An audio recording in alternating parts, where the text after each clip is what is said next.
തെക്കൻ ജില്ലകളിൽ തുടരുന്ന സാഹചര്യമുണ്ട്. ഇടുക്കിയിലും അതെ. നെടുങ്കണ്ടത്തിന് സമീപം എഴുകും വയലിൽ മണ്ണിടിച്ചിലുണ്ടായിട്ടുണ്ട്. 2 ഏക്കറിലധികം കൃഷിസ്ഥലത്തെ മണ്ണ് ഒലിച്ചു പോയതായിട്ടാണ് അവിടെ നിന്നുള്ള റിപ്പോർട്ടുകൾ പറയുന്നത്. എഴുകും വയൽ കുട്ടൻ കവല റോഡും അപകടാവസ്ഥയിലാണ് ഇപ്പോഴുള്ളത്.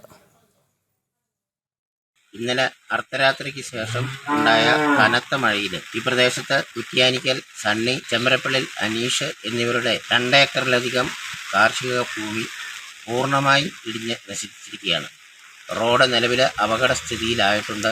വാഹനങ്ങൾ കടന്നു പോകുമെങ്കിലും കൂടുതൽ അപകടങ്ങൾ ഉണ്ടാകാനുള്ള സാധ്യതയുള്ളതിനാൽ നാട്ടുകാർ അടിയന്തരമായി ഇടപെട്ട് വഴി അടച്ചു വെക്കുന്നതിനുള്ള ശ്രമങ്ങൾ നടന്നുകൊണ്ടിരിക്കുകയാണ്.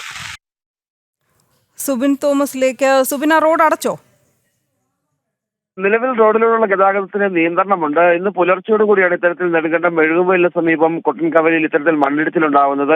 ഇന്നലെ രാത്രി ശക്തമായ മഴയുണ്ടായിരുന്നു. ഈ മഴയിൽ റോഡിന്റെ ഒരു വശത്തുകൂടി വെള്ളം ഒലിച്ചിറങ്ങുകയും ഈ മണ്ണ് പൂർണ്ണമായും ഒലിച്ചു പോവുകയുമായിരുന്നു. ഈ ഒരു ഉരുൾപൊട്ടലിന് സമാനമായ മണ്ണിടിച്ചിലാണ് ഉണ്ടായത് എന്നുള്ളതാണ് നമുക്ക് മനസ്സിലാക്കാൻ സാധിക്കുന്നത്. ഏകദേശം 2 കർഷകരുടെ 3 ഏക്കറോളം വരുന്ന സ്ഥലമാണ് ഇത്തരത്തിൽ ഒലിച്ചു പോയിട്ടുള്ളത്. അതായത് കുറ്റ്യാനിക്കൽ, സണ്ണി, അതുപോലെ തന്നെ ചെമ്മരപ്പള്ളി അനീഷ് എന്നിവരുടെ കൃഷിഭൂമികളാണ് പൂർണ്ണമായും ഒലിച്ചുപോയത്. ഇവിടെ കൃഷി ഉണ്ടായിരുന്നത് കുരുമുളക്, ഏലം, കാപ്പി എന്നിവയാണ് കൃഷി ചെയ്തിരുന്നത്.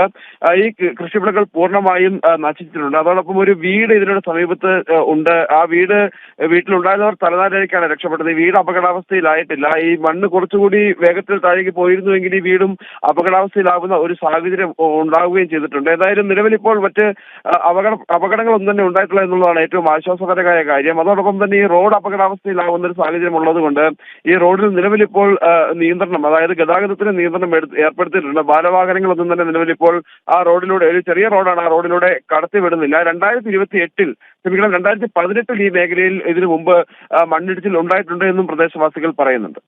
ശരി, അതൊരു പേടിപ്പിക്കുന്ന ഓർമ്മയായി അവരുടെ മനസ്സിൽ ഇപ്പോഴും ഉണ്ടാകും. എന്തായാലും മണ്ണിടിച്ചിലുണ്ടായ പ്രദേശത്ത് താൽക്കാലികമായി ഗതാഗത നിയന്ത്രണം കൂടിയുണ്ട്. ചെറിയ റോഡാണ്, ഭാരവാഹനങ്ങളെ ഒന്നും ഇപ്പോൾ കടത്തിവിടുന്നില്ല, പോകാനുമാകില്ല ആ റോഡിൽ കൂടി.